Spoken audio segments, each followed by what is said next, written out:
আসসালামু আলাইকুম প্রিয় বন্ধুরা, আজ চলে আসছি পাটের ক্ষেতে। আজ আপনাদেরকে পাটের ক্ষেত দেখাবো। 2024 সাল আমাদের খুলনা দিঘলিয়া অনেক সুন্দর পাট হয়েছে। এখানে আমাদের খুলনাতে অনেক পাটের চাষ হয়ে থাকে, কিন্তু আমাদের খুলনা দিঘলিয়াতে অনেক পাটের জমি আছে। দেখেন পাটগুলো অনেক সুন্দর হয়েছে, এবছরে খুবই সুন্দর হয়েছে। দেখতে পাচ্ছেন কত সুন্দর পাট দেখা যাচ্ছে।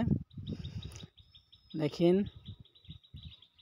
অনেক সুন্দর পাট, কিন্তু এবছরে প্রতিটা কৃষকের মুখেই হাসি আছে, কিন্তু অনেক ভালো পাটের চাষ হওয়ার জন্য প্রতিটা কৃষকের খুবই আনন্দের সঙ্গেতে কিন্তু পাট কাটবে কিছুদিন পর থেকেই। আর অল্প কিছুদিন পর থেকে কিন্তু পাট কাটতে পারবে। দেখেন পাটের সাইডে কিন্তু ধানের জমি আছে, ধানগুলো অনেক সুন্দর হয়েছে।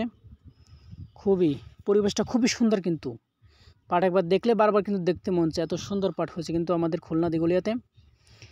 ইনশাল্লাহ আশা রাখি এর পরবর্তী বছরেও কিন্তু এর থেকে আরও ভালো ফলন হবে।